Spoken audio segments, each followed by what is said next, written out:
Guarantee ಗದ್ದಲದ ನಡುವೆ ಅನುದಾನ ಬಿಡುಗಡೆ ಮಾಡಿಲ್ಲ ಅಂತ ಸ್ವಪಕ್ಷದ ಶಾಸಕರೇ ಸರ್ಕಾರದ ವಿರುದ್ಧ ತಿರುಗಿ ಬಿದ್ದಿದ್ರು. ಇದೀಗ ಬೇಸರ ವ್ಯಕ್ತಪಡಿಸಿ ಬಹಿರಂಗ ಅಸಮಾಧಾನ ಹೊರಹಾಕಿದ್ದ ಶಾಸಕರಿಗೆ ಸಿಎಂ ಸಿದ್ದರಾಮಯ್ಯ 50 ಕೋಟಿ ರೂಪಾಯಿ ಅನುದಾನ ಬಿಡುಗಡೆ ಮಾಡಿದ್ದಾರೆ. ಆದರೆ ಸರ್ಕಾರದ ಅನುದಾನ ಬಿಡುಗಡೆ ವಿರುದ್ಧ ಬಿಜೆಪಿ ಮತ್ತು ಜೆಡಿಎಸ್ ಶಾಸಕರು ಸಿಡಿದೆದ್ದಿದ್ದಾರೆ. ಇದಕ್ಕೆ ಕಾರಣ ಆಡಳಿತಾರೂಢ ಪಕ್ಷದ ಶಾಸಕರಿಗೆ 50 ಕೋಟಿ ರೂಪಾಯಿ, ವಿಪಕ್ಷದ ಶಾಸಕರ ಕ್ಷೇತ್ರಗಳಿಗೆ 25 ಕೋಟಿ ರೂಪಾಯಿ ಬಿಡುಗಡೆ ಮಾಡಿರೋದು. ಈ ಸಂಬಂಧ ಕಾಂಗ್ರೆಸ್ ಬಿಜೆಪಿ ನಡುವೆ ತಿಕ್ಕಾಟ ಏರ್ಪಟ್ಟಿದೆ.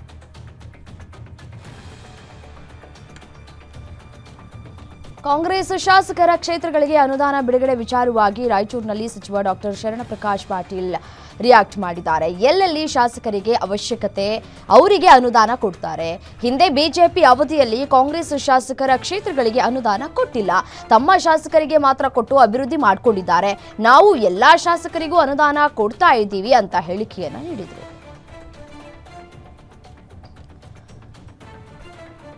ಗ್ರೇಟರ್ ಬೆಂಗಳೂರು ಪ್ರಾಧಿಕಾರದ ಅಡಿಯಲ್ಲಿ 5 ಪಾಲಿಕೆಗಳನ್ನು ರಚನೆ ಮಾಡಿ ಸರ್ಕಾರ ಆದೇಶ ಹೊರಡಿಸಿದೆ. 5 ಮಹಾನಗರ ಪಾಲಿಕೆಗಳ ಗಡಿಯನ್ನ ಗುರುತು ಮಾಡಿದೆ. ಬಿಬಿಎಂಪಿಯ ಕೇಂದ್ರ ಕಚೇರಿಯನ್ನ ಆಗಸ್ಟ್ 10ರ ಒಳಗೆ ಗ್ರೇಟರ್ ಬೆಂಗಳೂರು ಪ್ರಾಧಿಕಾರ ಕೇಂದ್ರ ಕಚೇರಿಯಾಗಿ ಮಾರ್ಪಾಡು ಮಾಡಲಾಗುವುದು ಅಂತ ಸರ್ಕಾರ ತಿಳಿಸಿದೆ.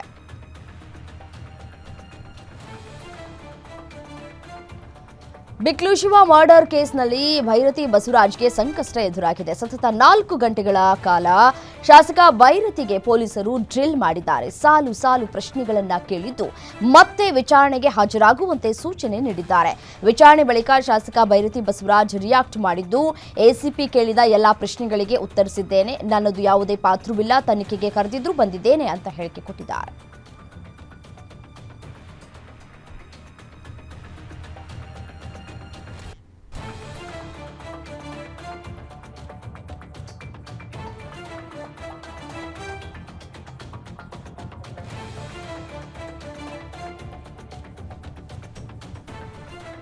ಟೋಲ್ ತೆರವಿಗೆ ಆಗ್ರಹಿಸಿ ದೇವದುರ್ಗ ಶಾಸಕಿ ಕರೆಮ್ಮ ಪ್ರತಿಭಟನೆಯನ್ನು ಮಾಡಿದ್ದಾರೆ. ಟೋಲ್ಗಳಿಂದ ಕ್ಷೇತ್ರದ ಜನರಿಗೆ ಮುಖ ತೋರಿಸೋದಕ್ಕಾಗ್ತಾ ಇಲ್ಲ, ತೆರವು ಮಾಡಿಲ್ಲ ಅಂದ್ರೆ ಆತ್ಮಹತ್ಯೆ ಮಾಡಿಕೊಳ್ಳುವ ಸಂದರ್ಭ ಬರುತ್ತೆ ಅಂತ ಎಚ್ಚರಿಕೆ ಕೊಟ್ಟಿದ್ದಾರೆ. ದೇವದುರ್ಗ ತಾಲೂಕಿನಲ್ಲಿ 2 ಟೋಲ್ ಇವೆ. 28 ಕಿಲೋಮೀಟರ್ ಒಳಗೆ 2 ಟೋಲ್ಗಳ ನಿರ್ಮಾಣ ಆಗಿದೆ. ಅಧಿಕಾರಿಗಳು ಹಣ ವಸೂಲಿ ಮಾಡ್ತಾ ಇದ್ದಾರೆ ಅಂತ ಶಾಸಕಿ ಕರೆಮ್ಮ ಗಂಭೀರ ಆರೋಪವನ್ನು ಮಾಡಿದ್ದಾರೆ.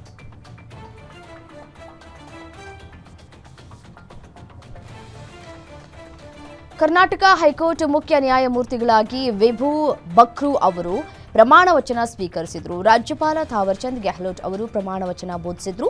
ರಾಜಭವನದಲ್ಲಿ ಹಮ್ಮಿಕೊಂಡಿದ್ದಂತಹ ಕಾರ್ಯಕ್ರಮದಲ್ಲಿ ಸಿಎಂ ಸಿದ್ದರಾಮಯ್ಯ ಅವರು ಪಾಲ್ಗೊಂಡು ನೂತನ ಮುಖ್ಯ ನ್ಯಾಯಮೂರ್ತಿಗಳಿಗೆ ಶುಭ ಕೋರಿದರು. ಕಾರ್ಯಕ್ರಮದಲ್ಲಿ ಡಿಸಿಎಂ ಡಿಕೆ ಶಿವಕುಮಾರ್, ಸಭಾಪತಿಗಳಾದ ಬಸವರಾಜ ಹೊರಟ್ಟಿ ಸೇರಿದಂತೆ ಹಲವರು ಉಪಸ್ಥಿತರಿದ್ದರು.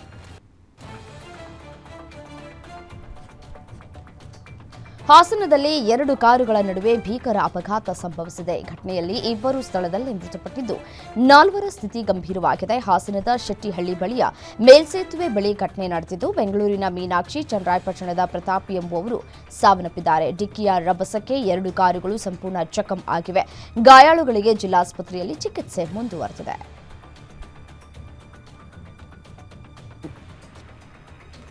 ಮದುವೆ ಆಗೋದಕ್ಕೆ ಹುಡುಗಿ ಸಿಕ್ಕಿಲ್ಲ ಅಂತ ಹೋಮ್ ಗಾರ್ಡ್ ಸುಸೈಡ್ ಮಾಡಿಕೊಂಡಿದ್ದಾರೆ. ಈ ಘಟನೆ ಚಿತ್ರದುರ್ಗದ ಮೊಳಕಾಲ್ಮೂರು ತಾಲೂಕಿನ ಜೆಬಿಹಳ್ಳಿಯಲ್ಲಿ ನಡೆದಿದೆ. 38 ವರ್ಷದ ಹೋಮ್ ಗಾರ್ಡ್ ತಿರುಮಲ ಮನೆಯಲ್ಲಿ ಫ್ಯಾನಿಗೆ ನೇಣು ಬಿಗಿದುಕೊಂಡು ಆತ್ಮಹತ್ಯೆ ಮಾಡಿಕೊಂಡಿದ್ದಾನೆ. ಸ್ಥಳಕ್ಕೆ ರಾಂಪುರ ಪೊಲೀಸರು ಭೇಟಿ ನೀಡಿ ಪರಿಶೀಲನೆಯನ್ನು ನಡೆಸಿದ್ದಾರೆ.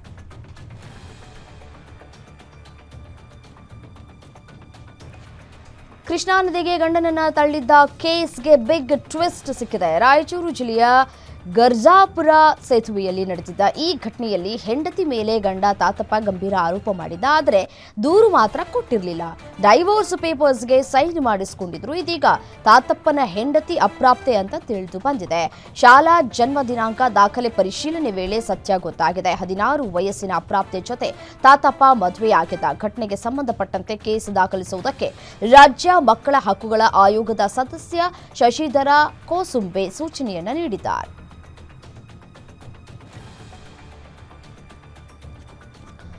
ಬುರ್ಖಾ ಧರಿಸಿ ಜ್ಯುವೆಲರಿ ಶಾಪ್ಗೆ ಎಂಟ್ರಿ ಕೊಟ್ಟಿದ್ದ ಕಳ್ಳಿಯರು ಕೈಚಳಕವನ್ನ ತೋರಿಸಿದ್ದಾರೆ. ಸಿಸಿಟಿವಿಯಲ್ಲಿ ಕಳ್ಳತನ ಮಾಡುವ ವಿಡಿಯೋ ಸೆರೆಯಾಗಿದೆ. ಈ ಘಟನೆ ಚಿಕ್ಕಬಳ್ಳಾಪುರ ನಗರದ ಗಂಗಮ್ಮ ಗುಡಿ ರಸ್ತೆಯಲ್ಲಿನ ಗಣೇಶ್ ಜ್ಯುವೆಲರಿ ಶಾಪ್ನಲ್ಲಿ ನಡೆದಿದೆ. ಬಂಗಾರ ಖರೀದಿ ಮಾಡುವ ನೆಪದಲ್ಲಿ ಬಂದು 9 ಗ್ರಾಂ ಚಿನ್ನ ಕದ್ದು ಎಸ್ಕೇಪ್ ಆಗ್ತಾ ಇದ್ದ ಕಳ್ಳಿಯರು ತಗ್ಲಾಕೊಂಡಿದ್ದಾರೆ. ಅಂಗಡಿ ಮಾಲೀಕ ಕಳ್ಳಿಯರನ್ನ ಹಿಡಿಯುವಲ್ಲಿ ಯಶಸ್ವಿಯಾಗಿದ್ದಾರೆ.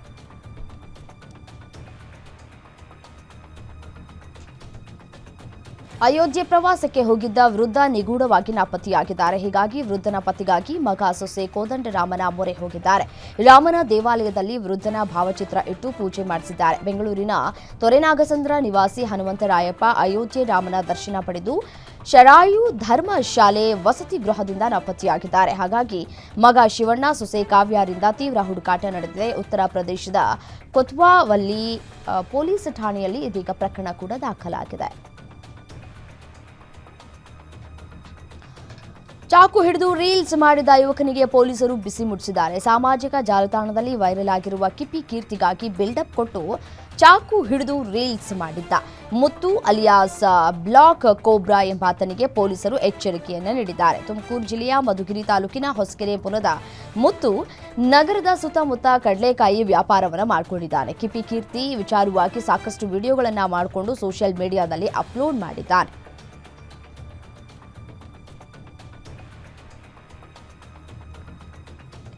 ರಾಜ್ಯದಲ್ಲಿ ಮುಂದಿನ 4 ದಿನಗಳ ಕಾಲ ಮಳೆ ಅಬ್ಬರಿಸುವ ಸಾಧ್ಯತೆ ಇದೆ. ಹೀಗಾಗಿ ಇಂದು ಕರಾವಳಿ ಜಿಲ್ಲೆಗಳಾದ ಶಿವಮೊಗ್ಗ, ಚಿಕ್ಕಮಗಳೂರು, ಕೊಡಗು, ಹಾಸನ ಸೇರಿ 7 ಜಿಲ್ಲೆಗಳಿಗೆ ಹವಾಮಾನ ಇಲಾಖೆ ಆರೆಂಜ್ ಅಲರ್ಟ್ ಘೋಷಿಸಿದ್ದು ಭಾರೀ ಮಳೆಯಾಗುವ ನಿರೀಕ್ಷೆ ಇದೆ. ಹಾಗೆಯೇ ದಾವಣಗೆರೆ ಹಾಗೂ ಮೈಸೂರು ಜಿಲ್ಲೆಗಳಿಗೆ ಯೆಲ್ಲೋ ಅಲರ್ಟ್ ನೀಡಲಾಗಿದ್ದು ಬಿರುಗಾಳಿ ಸಹಿತ ಮಳೆಯಾಗುವ ಸಾಧ್ಯತೆ ಇದೆ.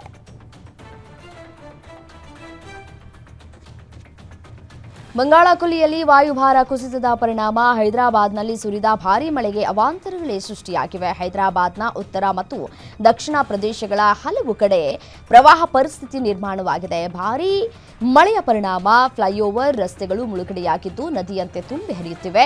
ಹಲವು ಜನಬಿಡ ಪ್ರದೇಶಗಳು ಜಲಾವೃತಗೊಂಡಿವೆ. ರಕ್ಷಣಾ ಪಡೆ ಜನರನ್ನ ಸುರಕ್ಷಿತ ಸ್ಥಳಕ್ಕೆ ಸ್ಥಳಾಂತರಿಸಿದ್ದಾರೆ.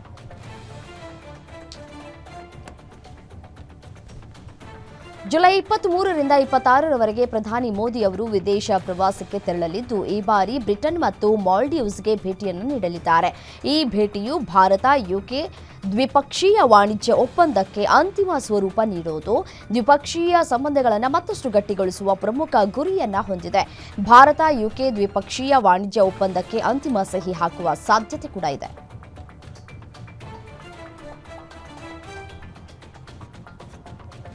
ಸಿಂಧೂ ಜಲ ಒಪ್ಪಂದವು ಐತಿಹಾಸಿಕ ತಪ್ಪು. ಅದರ ರದ್ದತಿಯು ಜಮ್ಮು ಮತ್ತು ಕಾಶ್ಮೀರಕ್ಕೆ ಅಪಾರ ಪ್ರಯೋಜನವನ್ನ ನೀಡುತ್ತೆ ಅಂತ ಜಮ್ಮು ಮತ್ತು ಕಾಶ್ಮೀರದ ಲೆಫ್ಟಿನೆಂಟ್ ಗವರ್ನರ್ ಮನೋಜ್ ಸಿನ್ಹಾ ಹೇಳಿದ್ದಾರೆ.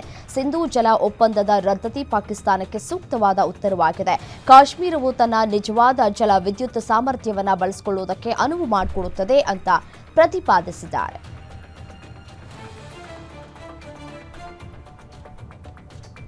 ಉತ್ತರ ಪ್ರದೇಶದಲ್ಲಿ ಮತಾಂತರ ಮಾಡ್ತಾ ಇದ್ದ ಚಂಗೂರ್ ಬಾಬಾನನ್ನ ಬಂಧಿಸಲಾಗಿದೆ. ಆತನನ್ನ ವಿಚಾರಣೆಗೆ ಒಳಪಡಿಸಿದಾಗ ಕೆಲ ವಿಚಾರಗಳು ಬೆಳಕಿಗೆ ಬಂದಿವೆ. ಈತ ಅಧಿಕಾರಿಗಳನ್ನ ಭೇಟಿಯಾದಾಗ ತನ್ನನ್ನ ತಾನು ಆರ್ಎಸ್ಎಸ್ ಸಂಯೋಜಿತ ಸಂಸ್ಥೆಯ ಹಿರಿಯ ಕಾರ್ಯಕರ್ತನೆಂದು ಹೇಳಿಕೊಂಡಿದ್ದ. ಅಷ್ಟೇ ಅಲ್ಲದೆ ಸಂಘಟನೆಯ ಲೆಟರ್ ಹೆಡ್ನಲ್ಲಿ ಪ್ರಧಾನಿ ನರೇಂದ್ರ ಮೋದಿಯವರ ಫೋಟೋವನ್ನು ಸಹ ಬಳಸಿಕೊಂಡಿದ್ದ ಅಂತ ತನಿಖಾಧಿಕಾರಿಗಳು ತಿಳಿಸಿದ್ದಾರೆ.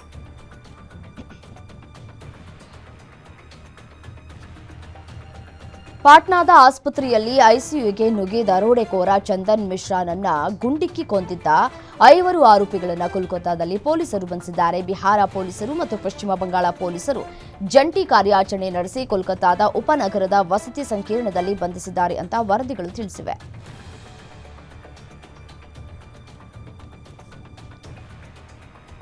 ಹಿಂದೂಗಳಲ್ಲದವರು ಇತರೆ ಧರ್ಮಗಳನ್ನು ಪಾಲನೆ ಮಾಡಿದ ಹಿನ್ನೆಲೆಯಲ್ಲಿ ಟಿಟಿಡಿಯ 4 ನೌಕರರನ್ನ ಅಮಾನತು ಮಾಡಲಾಗಿದೆ. ಉಪ ಕಾರ್ಯನಿರ್ವಾಹಕ engineer B Elizer, SP Ayurveda ಫಾರ್ಮಸಿಯ ಜಿ ಅಸುಂತಾ, ಬಿಐಆರ್ಆರ್ಡಿ ಆಸ್ಪತ್ರೆಯ ನರ್ಸ್ ಎಸ್ ರೋಸಿ ಮತ್ತು grade I pharmacist M Premavathi ಅಮಾನತುಗೊಂಡಂತಹ ನೌಕರರಾಗಿದ್ದಾರೆ. ಇನ್ನು ಟಿಟಿಡಿ ಅಧಿಕೃತ ವಕ್ತಾರರು ಬಿಡುಗಡೆ ಮಾಡಿದ ಪತ್ರಿಕಾ ಪ್ರಕಟಣೆಯಲ್ಲಿ ತಿಳಿಸಿದ್ದಾರೆ.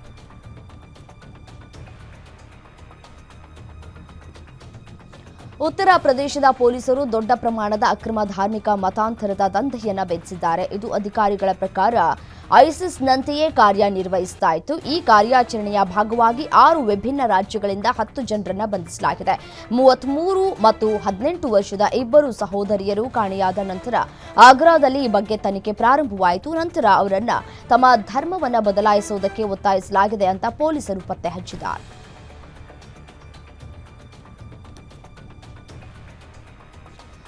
ಮಧ್ಯಪ್ರದೇಶದ ರಾಜಧಾನಿ ಭೂಪಾಲ್ನ ಭರ್ಖೇಡಾ ಪಠಾಣಿಯಲ್ಲಿರುವಂತಹ ಸರ್ಕಾರಿ ಪಿಎಂಶ್ರೀ ಶಾಲೆಯಲ್ಲಿ ಸಂಭವಿಸಬಹುದಾಗಿದ್ದ ದೊಡ್ಡ ಅಪಘಾತವೊಂದು ತಪ್ಪಿದೆ. ಶಾಲೆಯ ತರಗತಿಯೊಂದರ ಸೀಲಿಂಗ್ನ ಪ್ಲಾಸ್ಟರ್ ಇದ್ದಕ್ಕಿದ್ದಂತೆ ವಿದ್ಯಾರ್ಥಿಗಳ ಮೇಲೆ ಬಿದ್ದು 2 ವಿದ್ಯಾರ್ಥಿನಿಯರು ಗಾಯಗೊಂಡಿದ್ದಾರೆ. ಈ ಅಪಘಾತ ಸಂಭವಿಸಿದ ಸಮಯದಲ್ಲಿ ಹೆಚ್ಚಿನ ಸಂಖ್ಯೆಯ ವಿದ್ಯಾರ್ಥಿಗಳು ತರಗತಿಯಲ್ಲಿದ್ದರು. ಒಬ್ಬ ಶಿಕ್ಷಕಿ ಕೂಡ ಪಾಠ ಮಾಡ್ತಾ ಇದ್ರು. ಅದೃಷ್ಟವಶಾತ್ ಎಲ್ಲರೂ ಕೂದಲೆಳೆಯ ಅಂತರದಲ್ಲಿ ಪಾರಾಗಿದ್ದಾರೆ. ಮಹಾರಾಷ್ಟ್ರದ ನಾಗ್ಪುರದಲ್ಲಿ ನಿರುದ್ಯೋಗಿಯೊಬ್ಬ ಕೋರ್ಟ್ ಆದೇಶದಂತೆ ಮಾಜಿ ಪತ್ನಿಗೆ ಜೀವನಾಂಶ ನೀಡುವುದಕ್ಕೆ ಸರಗಳ್ಳತನಕ್ಕೆ ಇಳಿದ ಘಟನೆ ಬೆಳಕಿಗೆ ಬಂದಿದೆ. ಮಾಂಕಾಪುರದ ಗಣಪತಿ ನಗರದ ಕನ್ಹಯ್ಯ ನಾರಾಯಣ ಬೌರಾಶಿ ಎಂಬಾತನನ್ನ ಇತ್ತೀಚಿನ ಕಳ್ಳತನದ ಪ್ರಕರಣದ ತನಿಖೆಯಲ್ಲಿ ಪೊಲೀಸರು ಬಂಧಿಸಿದ್ದಾರೆ. ಕೋರ್ಟ್ ಆದೇಶದಂತೆ ತನ್ನ ಮಾಜಿ ಪತ್ನಿಗೆ ತಿಂಗಳಿಗೆ 6,000 ರೂಪಾಯಿ ಜೀವನಾಂಶ ಪಾವತಿಸುವುದಕ್ಕೆ ಒತ್ತಡದಲ್ಲಿದ್ದ ಅಂತ ಹೇಳಲಾಗ್ತಾ ಇದೆ. ಕಳೆದ 2 ವರ್ಷಗಳಿಂದ ನಿರುದ್ಯೋಗಿಯಾಗಿದ್ದ ಆರ್ಥಿಕ ಸಂಕಷ್ಟದಿಂದ ಕಳ್ಳತನಕ್ಕೆ ಇಳಿದಿದ್ದಾಗಿ ಒಪ್ಪಿಕೊಂಡಿದ್ದಾನೆ.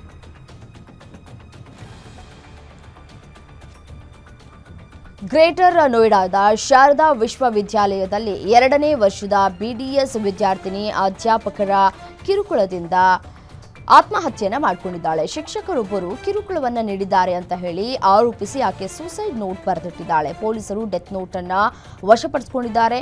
ನಾಲೆಡ್ಜ್ ಪಾರ್ಕ್ ಪೊಲೀಸ್ ಠಾಣೆ ವ್ಯಾಪ್ತಿಗೆ ಬರುವ ವಿಶ್ವವಿದ್ಯಾಲಯದ ಹಾಸ್ಟೆಲ್ ಕೋಣೆಯಲ್ಲಿ ಈ ಘಟನೆ ನಡೆದಿದೆ.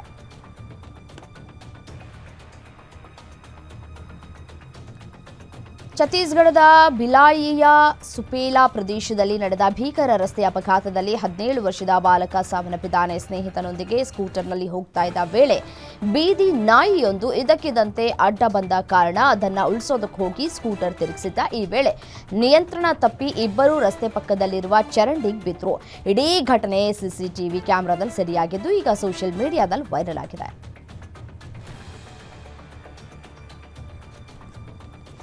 ಅಹಮದಾಬಾದ್ನಲ್ಲಿ ಏರ್ ಇಂಡಿಯಾ ವಿಮಾನ AI-171 ಅಪಘಾತದ ಸಂತ್ರಸ್ತರಿಗಾಗಿ ಟಾಟಾ ಸನ್ಸ್ ಮುಂಬೈನಲ್ಲಿ the AI-171 memorial and welfare trust ಸ್ಥಾಪಿಸಿದೆ. ಟ್ರಸ್ಟ್ನ ನೋಂದಣಿ ಪ್ರಕ್ರಿಯೆಯೂ ಕೂಡ ಪೂರ್ಣಗೊಂಡಿದೆ. ಇದೀಗ ಇದರ ಮೂಲಕ ಅಹಮದಾಬಾದ್ ವಿಮಾನ ಅಪಘಾತದಲ್ಲಿ ಮೃತಪಟ್ಟವರ ಕುಟುಂಬಗಳು, ಗಾಯಗೊಂಡವರು ಮತ್ತು ಈ ದುರಂತದಿಂದ ಬಾಧಿತರಾದ ಎಲ್ಲರಿಗೂ ಸಹಾಯ ಮಾಡಲಾಗುತ್ತೆ ಅಂತ ಸಂಸ್ಥೆ ತಿಳಿಸಿದೆ.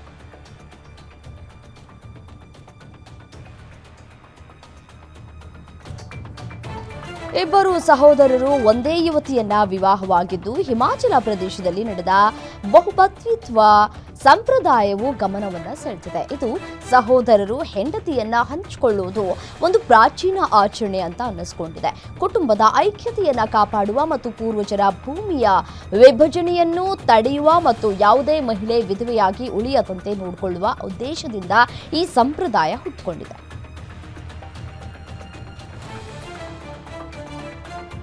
ಆಪರೇಷನ್ ಸಿಂಧೂರ್ ಬಳಿಕ ಆರಂಭವಾದಂತಹ ಭಾರತ ಮತ್ತು ಪಾಕಿಸ್ತಾನ ನಡುವಣ ಸೇನಾ ಸಂಘರ್ಷದ ವಿಚಾರವಾಗಿ ಅಮೆರಿಕ ಅಧ್ಯಕ್ಷ ಡೊನಾಲ್ಡ್ ಟ್ರಂಪ್ ಮತ್ತದೇ ರಾಗವನ್ನ ಎಳೆದಿದ್ದಾರೆ. ಯುದ್ಧವನ್ನ ನಾನೇ ನಿಲ್ಲಿಸಿದ್ದು ಎಂಬ ಹೇಳಿಕೆಯನ್ನ ಪುನರಾವರ್ತಿಸಿದ್ದಾರೆ. ಅಲ್ಲದೆ ಅದು ಸಣ್ಣ ಯುದ್ಧವಾಗಿರಲಿಲ್ಲ, 5 ಜೆಟ್ಗಳನ್ನು ಹೊಡೆದು ಉರುಳಿಸಲಾಗಿತ್ತು. ಅಂತ ಯುದ್ಧವನ್ನ ನಾನು ವ್ಯಾಪಾರ ಸಂಬಂಧಿತ ಬೆದರಿಕೆ ಹಾಕಿ ನಿಲ್ಲಿಸಿದೆ ಅಂತ ಹೇಳಿದ್ದಾರೆ. ಆದರೆ ಹೊಡೆದುರುಳಿಸಲಾಗಿದ್ದ 5 ಜೆಟ್ಗಳು ಭಾರತದ್ದೋ ಪಾಕಿಸ್ತಾನದ್ದೋ ಎಂಬುದನ್ನು ಸ್ಪಷ್ಟಪಡಿಸಿಲ್ಲ.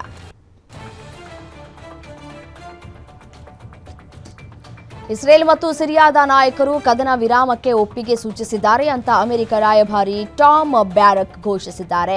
ಇಸ್ರೇಲ್ನ ಪ್ರಧಾನಮಂತ್ರಿ ಬೆಂಜಮಿನ್ ನೆತನ್ಯಾಹು ಸಿರಿಯಾದ ನೂತನ ನಾಯಕ ಅಹ್ಮದ್ ಅಲ್ ಶರಾ ಈ ಒಪ್ಪಂದಕ್ಕೆ ಒಮ್ಮತ ಸೂಚಿಸಿದ್ದು, ಇದಕ್ಕೆ ಟರ್ಕಿ, ಜೋರ್ಡಾನ್ನ ಬೆಂಬಲವೂ ಇದೆ. ಯುದ್ಧ ಪೀಡಿತ ಸಿರಿಯಾದ ಎಲ್ಲಾ ಪಕ್ಷಗಳು ಶಸ್ತ್ರಾಸ್ತ್ರಗಳನ್ನು ಕೆಳಗಿಡಿ ಅಂತ ಬ್ಯಾರಕ್ ಮನವಿ ಮಾಡಿದ್ದಾರೆ.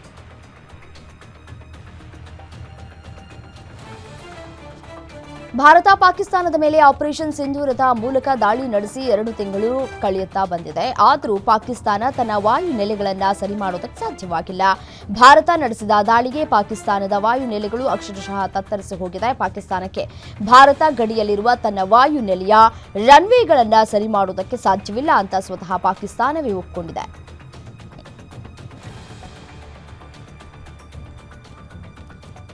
ಪಾಕಿಸ್ತಾನದ ಉಪಪ್ರಧಾನಿ ವಿದೇಶಾಂಗ ಸಚಿವ ಇಶಾಕ್ ದಾರ್ ಟಿಆರ್ಎಫ್ ಉಗ್ರ ಸಂಘಟನೆಗೆ ಸಂಸತ್ನಲ್ಲಿ ಬಹಿರಂಗವಾಗಿಯೇ ಬೆಂಬಲ ವ್ಯಕ್ತಪಡಿಸಿದ್ದಾರೆ. ಪಾಕಿಸ್ತಾನ ಸಂಸತ್ತಿನಲ್ಲಿ ಭಾಷಣ ಮಾಡುವಾಗ ಪಹಲ್ಗಾಮ್ ದಾಳಿಯನ್ನ ಟಿಆರ್ಎಫ್ ನಡೆಸಿದೆ ಅನ್ನುವುದಕ್ಕೆ ಸಾಕ್ಷಿ ತೋರಿಸಿ ಅಂತ ಕೇಳಿರುವಂತಹ ಇಶಾಕ್ ದಾರ್ ಉಗ್ರ ಸಂಘಟನೆಗೆ ನೇರ ಬೆಂಬಲವನ್ನು ಸೂಚಿಸಿದ್ದಾರೆ ಎನ್ನಲಾಗಿದೆ.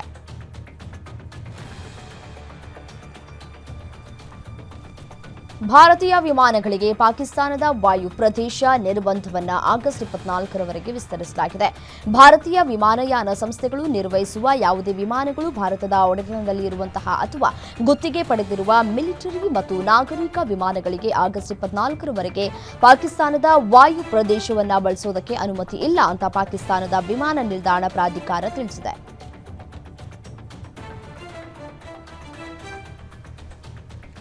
ದಕ್ಷಿಣ ಇರಾನ್ ಶಿರಾಜ್ನಲ್ಲಿ ಬಸ್ ಉರುಳಿ ಬಿದ್ದು 21 ಜನರು ಮೃತಪಟ್ಟಿದ್ದು 34 ಜನರು ಗಾಯಗೊಂಡಿದ್ದಾರೆ. ಈ ಅಪಘಾತದ ಕಾರಣ ಇನ್ನೂ ತನಿಖೆಯಲ್ಲಿದೆ.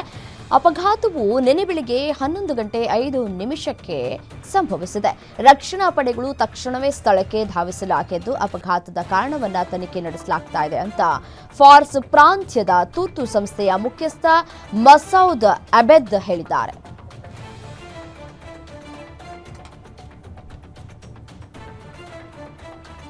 ಟೇಕ್ ಆಫ್ ಆದ ಸ್ವಲ್ಪ ಸಮಯದಲ್ಲೇ ಎಂಜಿನ್ನಲ್ಲಿ ಬೆಂಕಿ ಕಾಣಿಸಿಕೊಂಡ ಕಾರಣ ಅಟ್ಲಾಂಟಾಗೆ ತೆರಳುತ್ತಾ ಇದ್ದ ಡೆಲ್ಟಾ ಏರ್ಲೈನ್ಸ್ ವಿಮಾನವು ಲಾಸ್ ಏಂಜಲೀಸ್ ಅಂತಾರಾಷ್ಟ್ರೀಯ ವಿಮಾನ ನಿಲ್ದಾಣಕ್ಕೆ ತುರ್ತು ಭೂಸ್ಪರ್ಶವನ್ನು ಮಾಡಲಾಗಿದೆ. ವಿಡಿಯೋದಲ್ಲಿ ವಿಮಾನದ ಎಡ ಎಂಜಿನ್ನಿಂದ ಬೆಂಕಿಯ ಜ್ವಾಲೆಗಳು ಬರ್ತಾ ಇರುವುದನ್ನು ಕಾಣಬಹುದಾಗಿದೆ. ಇನ್ನು ಘಟನೆಯಲ್ಲಿ ಯಾವುದೇ ಪ್ರಾಣಾಪಾಯ ಸಂಭವಿಸಿಲ್ಲ. ಅಗ್ನಿಶಾಮಕ ಸಿಬ್ಬಂದಿ ರನ್ವೇಯಲ್ಲಿ ಬೆಂಕಿಯನ್ನು ನಂದಿಸಿದ್ದಾರೆ.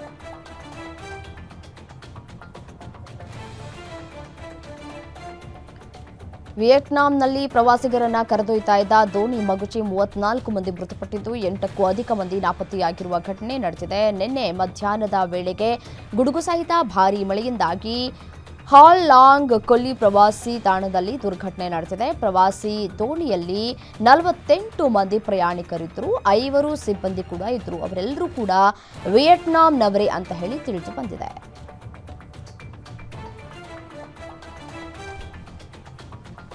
ದಕ್ಷಿಣ ಕೊರಿಯಾದಲ್ಲಿ ಕಳೆದ 3 ದಿನಗಳಿಂದ ಭಾರೀ ಮಳೆಯಾಗ್ತಾ ಇದ್ದು ಭಾರೀ ಅವಾಂತರಗಳು ಸೃಷ್ಟಿಯಾಗ್ತಾ ಇದ್ದಾವೆ. ಮಳೆಯಿಂದ 4ಕ್ಕೂ ಹೆಚ್ಚು ಮಂದಿ ಸಾವನ್ನಪ್ಪಿದ್ದು 1300ಕ್ಕೂ ಅಧಿಕ ಜನರನ್ನ ಸ್ಥಳಾಂತರಿಸಲಾಗಿದೆ. ಮಳೆಯ ಆರ್ಭಟಕ್ಕೆ ಸಾವಿರಾರು ಹೆಕ್ಟೇರ್ ಕೃಷಿ ಭೂಮಿ ಸಂಪೂರ್ಣವಾಗಿ ಜಲಾವೃತಗೊಂಡಿದೆ. ಒಸಾನ್ ನಗರದಲ್ಲಿ ರಸ್ತೆ ಮೇಲ್ಸೇತುವೆಯ ಗೋಡೆ ಕುಸಿದು ಕೆಳಗಿನ ರಸ್ತೆಯಲ್ಲಿ ಸಾಗ್ತಾ ಇದ್ದ ಕಾರಿನ ಮೇಲೆ ಬಿದ್ದಾಗ ಓರ್ವ ವ್ಯಕ್ತಿ ಸಾವನ್ನಪ್ಪಿದ್ದಾನೆ ಅಂತ ಆಂತರಿಕ ಸಚಿವಾಲಯದ ಹೇಳಿಕೆ ತಿಳಿಸಿದೆ.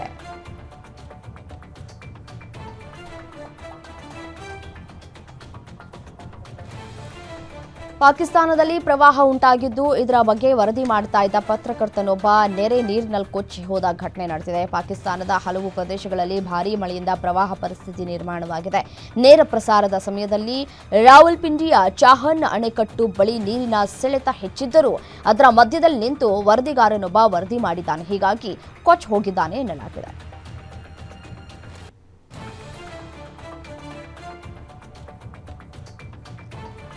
ಆನ್ಲೈನ್ ಬೆಟ್ಟಿಂಗ್ ಅಪ್ಲಿಕೇಶನ್ ಪ್ರಕರಣಗಳ ತನಿಖೆಗೆ ಸಂಬಂಧಿಸಿದಂತೆ ಇಡಿ ಅಧಿಕಾರಿಗಳಿಗೆ ಟೆಕ್ ದೈತ್ಯ ಕಂಪನಿಗಳಾದ ಗೂಗಲ್ ಮತ್ತು ಮೆಟಾಗೆ ನೋಟಿಸ್ ಜಾರಿ ಮಾಡಿದ್ದು ಜುಲೈ 21ರಂದು ವಿಚಾರಣೆಗೆ ಹಾಜರಾಗುವಂತೆ ಸಮನ್ಸ್ ನೀಡಲಾಗಿದೆ.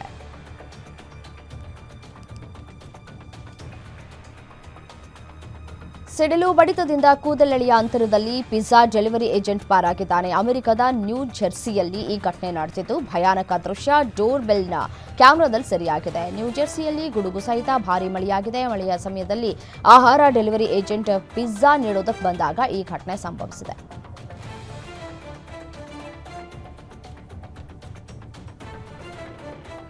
ವಿಶ್ವದ ಅತ್ಯಂತ ಶ್ರೀಮಂತ ಕ್ರಿಕೆಟ್ ಸಂಸ್ಥೆ ಎನಿಸಿಕೊಂಡಿರುವ ಭಾರತೀಯ ಕ್ರಿಕೆಟ್ ನಿಯಂತ್ರಣ ಮಂಡಳಿ ಮತ್ತಷ್ಟು ಶ್ರೀಮಂತಗೊಂಡಿದೆ. 23-24 ಹಣಕಾಸು ವರ್ಷದಲ್ಲಿ ಬರೋಬ್ಬರಿ 9,741.7 ಕೋಟಿ ರೂಪಾಯಿ ಆದಾಯ ಗಳಿಸಿದೆ. ಇದರಲ್ಲಿ ಐಪಿಎಲ್ನಿಂದಲೇ 5,761 ಕೋಟಿ ರೂಪಾಯಿ ಆದಾಯ ಬಂದಿದೆ. ಪ್ರತಿ ವರ್ಷ 1,000 ಕೋಟಿ ರೂಪಾಯಿ ಬಡ್ಡಿ ಗಳಿಸ್ತಾ ಇದೆ ಎಂಬ ಅಚ್ಚರಿಯ ಸಂಗತಿ ಹೊರಬಿದ್ದಿದೆ. ಪಹಲ್ಗಾಮ್ ದಾಳಿಗೆ ಪ್ರತೀಕಾರವಾಗಿ ಪಾಕಿಸ್ತಾನಕ್ಕೆ ಭಾರತ ಆಪರೇಷನ್ ಸಿಂಧೂರ ಕಾರ್ಯಾಚರಣೆ ಮೂಲಕ ತಕ್ಕ ಉತ್ತರ ನೀಡಿದ ಬಳಿಕ ಎರಡೂ ದೇಶಗಳ ನಡುವೆ ಯುದ್ಧದಂತಹ ಸಂದರ್ಭ ನಡೆದು ಹೋಗಿತ್ತು. ಇದೀಗ ಮೊದಲ ಬಾರಿಗೆ ಎರಡೂ ದೇಶಗಳ ನಡುವಿನ ಹೈವೋಲ್ಟೇಜ್ ಕ್ರಿಕೆಟ್ ಪಂದ್ಯಕ್ಕೆ ವೇದಿಕೆ ಸಜ್ಜಾಗಿದೆ. ಎರಡನೇ ಆವೃತ್ತಿಯ ಲೆಜೆಂಡ್ಸ್ ವಿಶ್ವ ಚಾಂಪಿಯನ್ಶಿಪ್ 2025ರ ಕೂಟದಲ್ಲಿ ಭಾರತ ಮತ್ತು ಪಾಕಿಸ್ತಾನ ಇಂದು ಸೆಣಸಾಟವನ್ನು ನಡೆಸಲಿದೆ.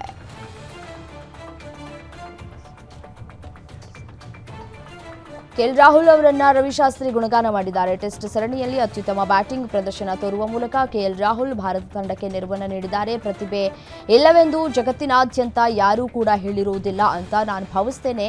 ಈ ಸರಣಿಯಲ್ಲಿ ನೀವು ಉತ್ತಮ ಕೆಎಲ್ ರಾಹುಲ್ ಅವರನ್ನ ನೋಡ್ತಾ ಇದ್ದೀರಿ ಎಂದಿದ್ದಾರೆ.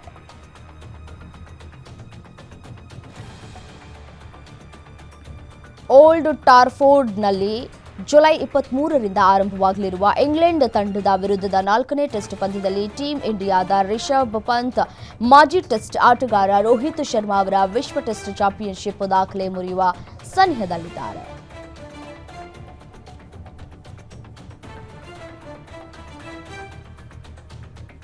ತೆಲುಗು ಚಿತ್ರರಂಗದ ಹಿರಿಯ ನಟ ಮತ್ತು ಹಾಸ್ಯ ಕಲಾವಿದ ಫಿಶ್ ವೆಂಕಟ್ ತಮ್ಮ 53ನೇ ವಯಸ್ಸಿನಲ್ಲಿ ನಿಧನರಾಗಿದ್ದಾರೆ. ಕಿಡ್ನಿ ಸಂಬಂಧಿತ ರೋಗದಿಂದ ಬಳಲ್ತಾ ಇದ್ದಂತಹ ಅವರು ಹೈದರಾಬಾದ್ನ ಆಸ್ಪತ್ರೆಯಲ್ಲಿ ಕೊನೆಯುಸಿರೆಳೆದಿದ್ದಾರೆ. 2 ದಶಕಗಳಿಗೂ ಹೆಚ್ಚು ಕಾಲದ ವೃತ್ತಿ ಜೀವನದಲ್ಲಿ ಗಬ್ಬರ್ ಸಿಂಗ್, ಅದುರ್ಸ್, ಡಿಜೆ ಟಿಲ್ಲು, ಬನ್ನಿ ಮತ್ತು ಖುಷಿಯಂತಹ ಯಶಸ್ವಿ ಚಿತ್ರಗಳಲ್ಲಿ ನಟಿಸಿದರು.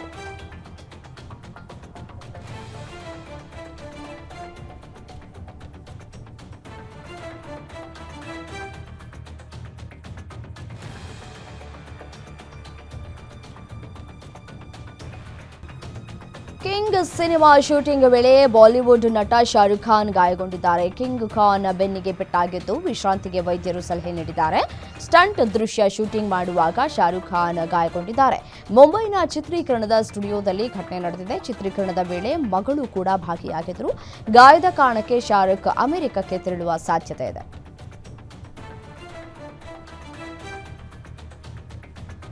ತನುವೆಟ್ಸ್ ಮನು ಮತ್ತು ಅದರ ಸೀಕ್ವೆಲ್ಸ್ನಲ್ಲಿ ತಮ್ಮ ಜಬರ್ದಸ್ತ್ ಕೆಮಿಸ್ಟ್ರಿ ಮೂಲಕ ಅಭಿಮಾನಿಗಳ ಹೃದಯ ಗೆದ್ದಿದ್ದ ಕಂಗನಾ ರನೌತ್ ಮತ್ತು ಆರ್ ಮಾಧವನ್ ಸುಮಾರು 9 ವರ್ಷಗಳ ಬಳಿಕ ಮತ್ತೆ ಒಟ್ಟಿಗೆ ತೆರೆ ಹಂಚಿಕೊಂಡಿದ್ದಾರೆ. ಇವರ upcoming cinema circle suspense thriller ಆಗಿದ್ದು ಅಭಿಮಾನಿಗಳಲ್ಲಿ ಭಾರೀ ಕುತೂಹಲವನ್ನು ಕೆರಳಿಸಿದೆ.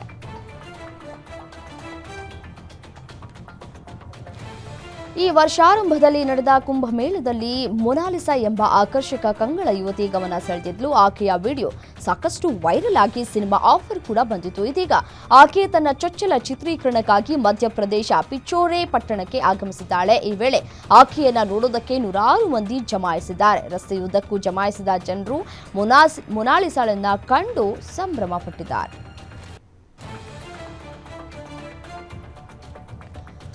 ವಿಜಯ್ ದಳಪತಿ ಅಭಿನಯದ ಜನನಾಯಗನ್ ಸಿನಿಮಾ 2026ರ ಜನವರಿ 9ಕ್ಕೆ ತೆರೆ ಕಾಣಲಿದೆ. ಈಗಾಗಲೇ ಚಿತ್ರತಂಡ ಈ ಬಗ್ಗೆ ಅನೌನ್ಸ್ ಕೂಡ ಮಾಡಿದೆ. ವಿಜಯ್ ದಳಪತಿ ಅಭಿನಯದ ಕೊನೆಯ ಸಿನಿಮಾ ಎನ್ನುವ ಕಾರಣದಿಂದ ಈ ಸಿನಿಮಾ ಮೇಲೆ ಸಹಜವಾಗಿಯೇ ಬೆಟ್ಟದಷ್ಟು ನಿರೀಕ್ಷೆಗಳು ದಳಪತಿಯ ಅಭಿಮಾನಿಗಳಲ್ಲಿದೆ.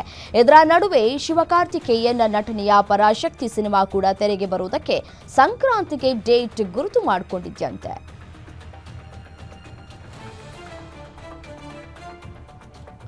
ರಜನಿಕಾಂತ್ ನಟನೆಯ ಕೂಲಿ ಸಿನಿಮಾ ಆಗಸ್ಟ್ನಲ್ಲಿ ಬಿಡುಗಡೆಯಾಗಲಿದೆ. ಬಿಡುಗಡೆ ಮುನ್ನವೇ ಭಾರೀ ಬೇಡಿಕೆಯನ್ನ ಈ ಸಿನಿಮಾ ಉಳಿಸಿಕೊಂಡಿದೆ.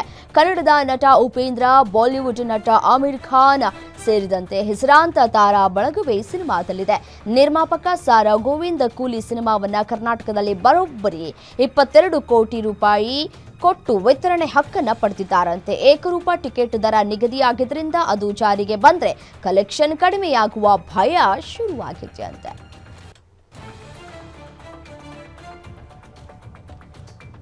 ರೇಣುಕಾಸ್ವಾಮಿ ಮರ್ಡರ್ ಕೇಸ್ನ A1 ಆರೋಪಿ ಪವಿತ್ರ ಗೌಡ ಬಿಂದಾಸ್ ಆಗಿ ಎಂಜಾಯ್ ಮಾಡ್ತಾ ಇದ್ದಾರೆ. Red carpet studio online shopping promotion ನಲ್ಲಿ ಫುಲ್ ಬ್ಯುಸಿ ಆಗಿದ್ದಾರೆ. ಅತ್ತ ವಿದೇಶದಲ್ಲಿ ನಟ ದರ್ಶನ್ ಟೆನ್ಷನ್ ನಲ್ಲಿದ್ರೆ ಇತ್ತ ಪವಿತ್ರ ತಮ್ಮ ಕೆಲಸದಲ್ಲಿ ಬ್ಯುಸಿ ಆಗಿದ್ದಾರೆ. ರೇಣುಕಾಸ್ವಾಮಿ ಕೊಲೆ ಪ್ರಕರಣದಲ್ಲಿ ನಟ ದರ್ಶನ್ ಸೇರಿ ಹಲವು ಆರೋಪಿಗಳಿಗೆ ನೀಡಿರುವಂತಹ ಜಾಮೀನು ಪ್ರಶ್ನಿಸಿ ರಾಜ್ಯ ಸರ್ಕಾರ ಸುಪ್ರೀಂ ಕೋರ್ಟ್ನಲ್ಲಿ ಅರ್ಜಿ ಸಲ್ಲಿಸಿದೆ. ಆದರೆ ಯಾವುದೇ ಟೆನ್ಷನ್ ಇಲ್ಲದೆ ಪವಿತ್ರ ಗೌಡ ಫೋಟೋ ಶೂಟ್ ಮಾಡಿಸಿಕೊಂಡು ಬಿಂದಾಸ್ ಆಗಿದ್ದಾರೆ.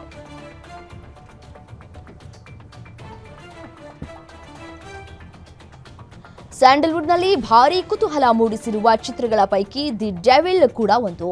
ದರ್ಶನ್ ಅಭಿನಯದ ಸಿನಿಮಾ ಎನ್ನುವ ಕಾರಣಕ್ಕೆ ಸಾಕಷ್ಟು ನಿರೀಕ್ಷೆಯನ್ನ ಹುಟ್ಟುಹಾಕಿದೆ.